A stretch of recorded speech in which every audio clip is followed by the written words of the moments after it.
I have a cousin, Kat, who got married to Henry early this year. We weren't close as kids, she was pretty spoiled and would always brag about how much designer stuff she has. Be really mean to people under the guise of just trying to help, etc. Don't go out of our way to interact with one another, but I do see her at family events and whatnot, and we make small talk. I'm engaged to Chris, who is a software engineer. He's co-head of his department at work with 2 other people, not too long ago. Chris was telling me about how they had some new employees and one of them sounded really familiar. He told me the name and I realized it was Kat's husband. Also, he and Henry hadn't met face to face yet. Kat and Henry had a huge wedding. It was really nice, but all she did for months is brag about how amazing her wedding was. The wedding stuff's died down now, so recently she started going on about how wealthy her husband is and what a great lifestyle they have. One of my other aunts celebrated her 50th about a week ago. I went with Chris and Kat was there with Henry. We were chatting and Kat was saying how Henry has a fantastic new job that pays even more than his previous one. Henry chimed in and said that they were already planning to buy a new house. Kat asked what Chris does. I said he was an engineer like Henry and he has a good job too, but I'll admit I left out where he works on purpose. She smiled and nodded, then said it's fine. She understands that I'm embarrassed and want to keep it quiet. So that was pretty much the end of our conversation then. When we were leaving, she pulled me aside and told me to let her and Henry know if we needed help with the wedding. Obviously I knew what she meant and it was just another dig, but I said, "Bye," and left. Literally 2 days later, I get a DM from Kat and she's furious, well, as much as one can be through text. That I didn't tell them that Chris was one of Henry's bosses. Henry was shocked to see him in the office and Chris made a comment, "Tell Kat OP and me don't need help but thanks for offering." Henry's really embarrassed and so's Kat, and she said that we made them look bad on purpose and if she knew, she'd have never made those comments. It was my duty to tell her and Henry. Chris and I had a really good laugh over this, but she sent a text out to the family group chat we have saying how she was blindsided by me. A few others said that what we did was petty and wrong. I'm 23. I've known I was adopted all along. For whatever reason I became obsessed with learning more about my birth parents at age 13. I was told all my life that my parents met both of my birth parents before I was officially adopted. My mom was white from South America and my dad was white from Italy. They specified these 2 locations to explain why I had tan skin. As I was growing up, certain things about my physical makeup made me more curious about my birth parents. My hair was kept short as a kid, but as a teen I wanted to experiment. I grew it out and it grew out curly. Big curls but still curly. This upset my parents, so they asked that I not grow it out. When I moved away for college I began to let it grow again. I met my girlfriend in school. She is Black American, so she also helped me care for it. She once braided my hair before I FaceTimed my parents, who lost it on me for wearing it that way. Throughout my time in school I still searched for my birth mom but would always come up empty. My girlfriend hinted that there must have been a mistake with the information. Even down to the name my parents claimed I had before they adopted me. She gifted me a DNA kit on my birthday that I didn't get around to until the lockdown hit. I didn't think anything would come of it because my parents weren't American, so I didn't know if it would work that way. So I sent it out of boredom and got my results weeks later, which have changed everything. I'm Black and Middle Eastern. I have light skin and my curl pattern is so loose that I hadn't considered it a sign before. I have ancestral ties to Iran, which can explain a more European facial structure. I'm sorry for my wording, I'm still learning. I sent my GF a screenshot and she called me right away. We were both stunned, though she long suspected. I tried to believe that my parents were innocently misinformed, but my girlfriend kept pointing out the inconsistencies. My parents claimed to have met my birth parents, therefore they couldn't have mistaken them for white. I confronted my parents, who became enraged at me for doing a DNA kit. I was very angry, yelling, swearing. They robbed me of my identity and hindered my search with their lies. My mom told me through tears that my racial background comes with a stigma. That I'd passed, so she wanted me to have an easier life fitting in. My dad yelled at me that I had to abandon what I just learned. I rage broke my phone and left. My siblings have been hitting me up on social media reprimanding me for being upset because our parents' reasoning is sound. I do pass, I did have an easy life. I'm not asking to be part of a struggle all of a sudden.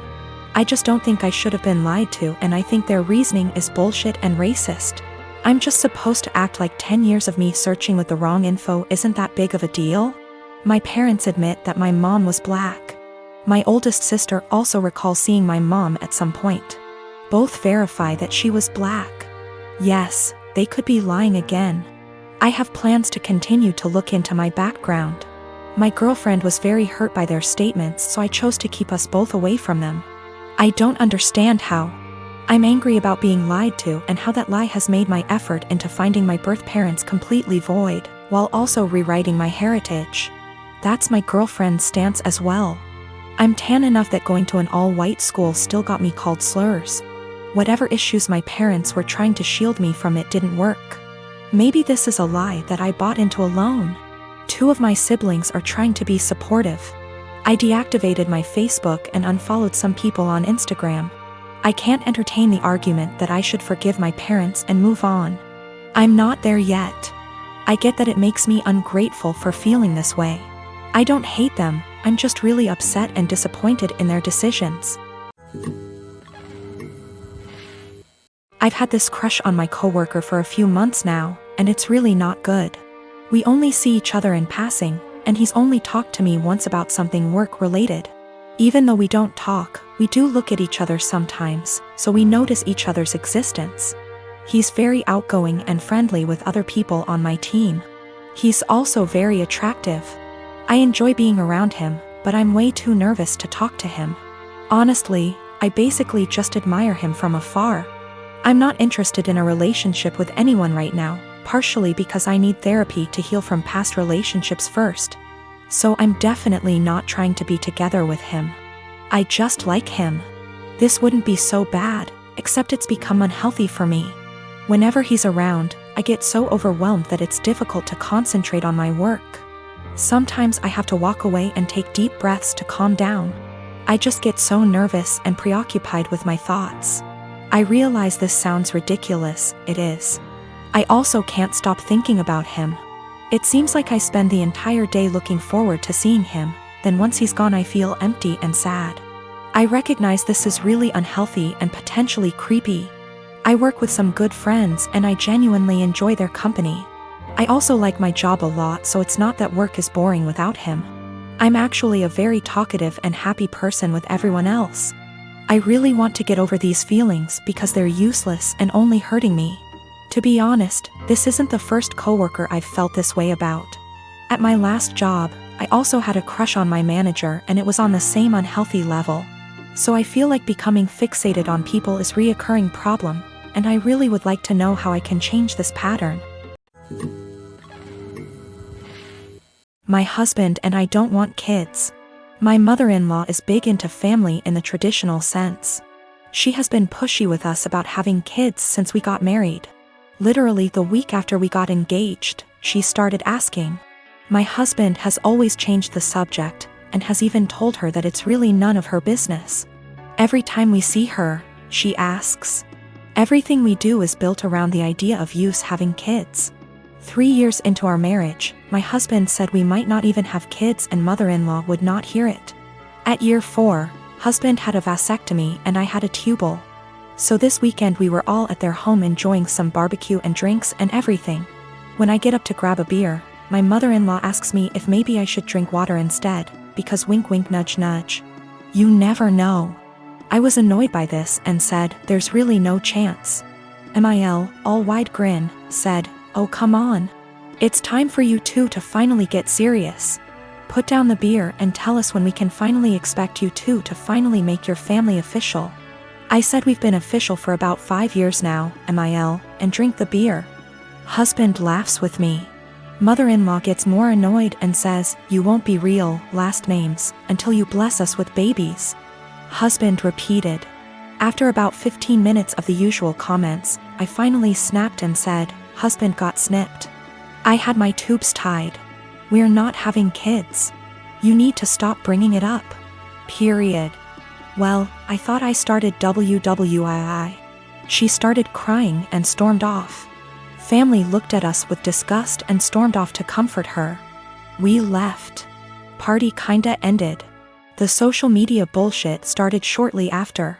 Vague posts, links about how motherhood is a woman's greatest calling, listicles about how unhappy childless women are, etc. Some meme about how I guess I wasn't a good enough mother and won't be graduating to grandmother.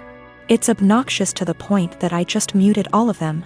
My mother-in-law finally called me this morning and told me that she was willing to put this all behind us if husband and I came over, and listened to her reasons that we really need to have kids.